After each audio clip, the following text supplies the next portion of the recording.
Imagine waking up every single day knowing that the one thing keeping your kids alive is total, absolute darkness. Right, just absolute pitch black. Yeah, you are trapped inside this sprawling, pitch black estate. And if a single curtain is drawn back, like if a single sliver of sunlight hits your children's skin, it is a death sentence. It's an unimaginable way to live. Totally. Yeah. Now imagine you're living in that unbearable, claustrophobic reality, and you start hearing footsteps in the empty room above you. Oh, no. And then the curtains begin opening by themselves.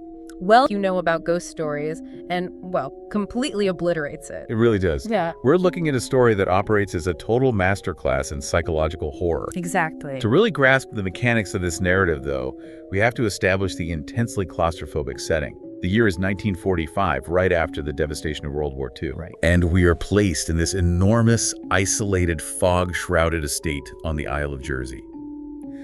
Inside this sprawling house, we have 3 living souls. There's a mother named Grace and her 2 young children, Anne and Nicholas. Okay, let's unpack this, because our mission today is to explore how this specific narrative completely deconstructs the traditional haunted house genre. Yeah, we aren't just talking about cheap jump scares or, creepy porcelain dolls. No, not at all. We are talking about a story that uses the tropes of horror to explore perspective, devastating trauma, and the sheer terrifying power of psychological denial. It goes so deep. It really does. But before we can even get to the bumps in the night, we have to understand the bizarre environment Grace has engineered. She hasn't just decorated a home, she has built a high-security fortress. She has. And that fortress is born out of a very real medical necessity. Right. The children, Anne and Nicholas, suffer from a severe, extreme form of photosensitivity. We're talking about a condition where exposure to ultraviolet light doesn't just cause, a mild sunburn. It's way worse than that. It triggers a violent, life-threatening physical reaction. If sunlight touches them, they will break out in severe lesions, their airways can swell, and they will suffocate. Which is just a fundamentally horrific reality for any parent to manage. I mean, every single day is a tightrope walk over a volcano. That's exactly what it is. So Grace institutes these obsessive, ironclad rules to govern every square inch of the house. Heavy, light-blocking curtains must be drawn over every single window at all times. Right. But the most critical rule, the one she drills into everyone, involves the doors. No door in the house can ever be opened without the previous door being firmly locked behind it. It forces this labyrinthine, agonizingly slow existence. You can't just casually stroll from the kitchen to the parlor. No, definitely not. You have to locate the key, unlock a door, step through, close it, lock it again, verify it's locked, and only then can you proceed.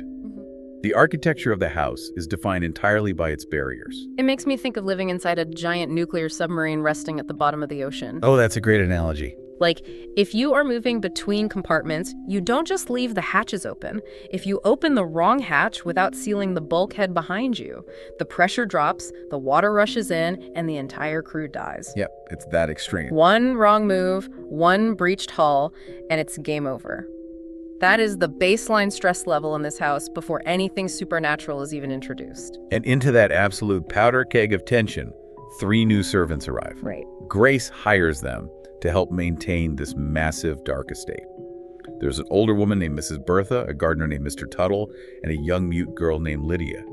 Grace immediately forces them to internalize these rules. She does. What's fascinating here is how these strict protocols create an environment perfectly primed to be shattered by the unknown.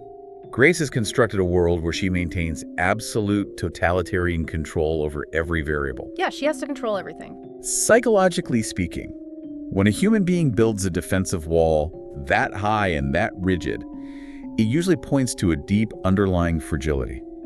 She is controlling the environment because she cannot control her internal terror. That makes so much sense. So any crack in that masonry doesn't just feel like a minor inconvenience. It threatens her entire psychological framework. And it doesn't take long for the cracks to show. We start getting these classic haunted house events, but they are amplified tenfold by the environment. Oh, yeah. Like, a piano starts playing on its own in a locked, empty room, mysterious footsteps echo through the floorboards, but then the absolute worst-case scenario happens. Curtains. Yes, the thick curtains start opening by themselves. In a standard horror narrative, a ghost opening a curtain is just a spooky parlor trick to show the audience the ghost is there. Exactly. But in this house, based on the rules we just discussed, opening the curtains is basically an act of attempted murder. It is a direct, lethal threat to Anne and Nicholas. Which is completely terrifying. And to make matters worse, the daughter, Anne, starts casually claiming she can see the intruders. Right. She talks about a little boy named Victor and an older woman walking around the house. But hold on.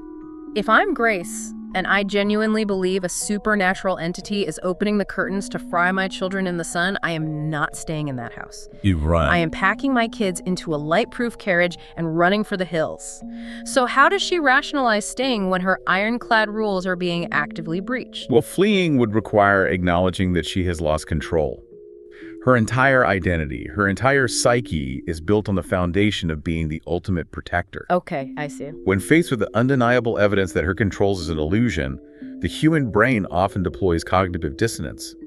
Instead of updating her worldview to accept the danger, Grace leans heavily into denial. She just refuses to see it. Exactly. She doesn't investigate the claims, she actively punishes Anne. She insists the child is lying to cause trouble. Grace retreats into intense religious fervor, forcing the children to study the Bible for hours. Wow. So she's basically trying to legislate the ghosts out of existence. Pretty much. It's like she thinks, if I just read these scriptures louder and punish my daughter enough, the monsters will stop being real. Precisely. It is a stunning depiction of how far the human mind will go to avoid a reality it cannot process. And that fractured psychological state is highlighted even more by the sudden, bizarre return of her husband, Charles. Right, because Charles went off to fight in the war and hasn't been seen since. He's presumed dead or missing in action for years. Yeah. And then one day, out of the dense, unending fog surrounding the house, he just materializes. He literally walks up to the front door. But he is acting incredibly strange. He's not the man she remembers. Not at all. He is completely vacant. He walks through the halls in a daze, barely interacting with his own children. It's so eerie. When he does speak to Grace, he seems deeply confused, muttering about how he has to return to the front lines. And then, almost as abruptly as he arrived, he simply leaves again, walking back into the impenetrable fog. It feels completely disconnected from reality, almost like dream logic. Yeah, it acts as a massive clue for the audience and for Grace, if she were willing to look at it. Charles behaves exactly like a spirit trapped in the trauma of his own violent death. Oh, wow. He is unable to anchor himself in Grace's world because he doesn't belong there anymore. His brief, haunting appearance demonstrates that the veil between the living and the dead in this house is entirely porous. The boundaries Grace thinks she is enforcing don't actually exist. Which sets the stage for Grace's denial to finally violently crumble. She can't ignore the signs forever, especially when she uncovers physical, undeniable evidence that her house is occupied by the dead. Right. Here's where it gets really interesting. Grace is rummaging through some old belongings in a dusty room, and she finds this antique album. She opens it, probably expecting family portraits, but it's a collection of post-mortem photography. For context, postmortem photography was a very real, somewhat common practice in the late 19th and early 20th centuries. Right, it was a whole thing. When a family member died, particularly a child, families would hire a photographer to take a picture of the deceased. They would pose the bodies, sometimes propping their eyes open or arranging them with their favorite toys or pets as a way to preserve their memory before burial. It's so strange to think about now. It was often the only photograph a family would ever have of that person. It is deeply morbid to modern sensibilities, and Grace is flipping through these photos of corpses posed to look like they're just taking a nap. Yeah. Metaphorically, this is a massive flashing neon sign about the central theme of the narrative, the blurred line between the living and the dead. But then she turns a page and finds a specific photograph that makes her blood run cold. The servants. Yes, it's a picture of her 3 new servants, Bertha, Tuttle, and Lydia, dead. That discovery shatters her paralysis. It propels Grace out of the house. She ventures out into the thick fog that surrounds the estate, a fog that we are told never, ever lifts, and she frantically searches the grounds until she stumbles upon 3 hidden gravestones. Oh, man. She clears away the brush, and the names carved into the stone are Bertha, Tuttle, and Lydia. They died of tuberculosis over 50 years ago. My jaw completely dropped when I learned that part. It is such a visceral shock. It really is. It's like finding out the IT team fixing your computer for the last month doesn't actually exist. It completely pulls the rug out from under her reality. But wait, if the servants have been dead for half a century, what are the mechanics of this ghost world? That's the big question. How are they pouring tea, locking doors, and having full conversations with Grace? What is their motive? That is the crucial pivot point where the narrative moves from simple horror to something much more complex. The servants know they are ghosts. They've known the entire time. Wait, really? Yeah, they aren't in the house to haunt Grace in a malicious, terrifying way. In their own strange, tragic capacity, they have been gently trying to guide Grace toward a horrifying truth that she refuses to look at. Oh, wow. Think of them as grief counselors for the dead. They realize Grace is trapped in a relentless, agonizing loop of denial, and their goal is to help her break that cycle so she can finally understand her own nature. Which means discovering the servant's secret is really just the appetizer. Basically, yeah. Because once Grace accepts that she is sharing her house with ghosts, she can no longer hide behind her locked doors in her Bible. She is forced to confront the other entities haunting her house, the ones violently opening the curtains and terrorizing her children. Right. This leads us directly to the story's legendary climax. The confrontation she has been psychologically running from since the opening scene. Exactly. We get this incredibly tense breakdown of the seance scene. Grace and the children follow a series of noises to a room they rarely use. They burst through the door, ready to fight the intruders, and they find the old woman that Anne kept talking about. The medium. Yes. This old woman is sitting at a table in the center of the room, holding a seance. She is a medium. And sitting around the table with her are Victor, the little boy, and his parents. Through the medium, we hear the perspective of the people sitting at the table. They are utterly terrified. They really are. They are pleading with the spirits to leave them alone. They describe the horrors they've been subjected to since moving indoors, aggressively slamming shut, a piano playing in the middle of the night, invisible hands violently shutting the curtains, and a crazed, unseen woman attacking them. And this is the ultimate paradigm shift. This is where the story completely flips the script. Totally. The old woman, Victor, and his parents, they are the living people. They are a normal, living family who just bought a creepy old house. Grace, Anne, and Nicholas, they are the actual ghosts. It is a stunning, masterful reversal. Every single spooky event we've witnessed wasn't a malicious entity terrorizing a vulnerable family. Yeah. It was a normal living family trying to go about their day being relentlessly terrorized by Grace and her children.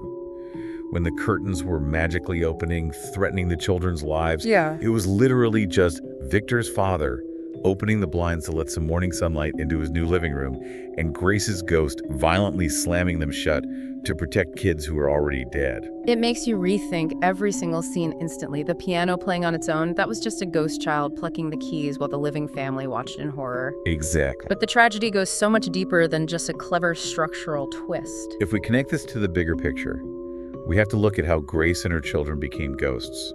Why is she completely unaware of her own death? Yeah, how does that even happen? Because the truth was too agonizing for her human mind to endure, so she simply deleted it. Yeah. The narrative finally reveals the horrific, suppressed memory that Grace unlocks during this seance. It's so dark. We mentioned earlier how her husband Charles died in the war. Try to imagine the compounding psychological weight of that grief. She is trapped in a massive, dark house on an isolated island. She's entirely alone. Yeah. And she bears the impossible, constant stress of keeping her children perfectly in the dark to prevent a painful death. That combination drove Grace into a profound psychotic break. Oh, man. In a moment of absolute hopeless despair, she took a pillow and smothered Anne and Nicholas to death. And then, realizing the sheer horror of what she had done, she took a rifle and ended her own life. It is an unimaginably dark revelation. The protector became the murderer. Her psychological denial was so incredibly powerful that when she woke up after dying, her consciousness simply refused to process the murder-suicide. She just blocked it out completely. She convinced herself that it was a new day, that God had simply given them a second chance. She erased the violence from her mind completely. She believed they were all still alive, still meticulously hiding from the light, still desperately waiting for Charles to come home from the war. The absolute tragedy of it is staggering. The entire narrative has been this brilliant, elaborate trick, played not just on us listening, but on Grace herself. Yeah, she was fooled too.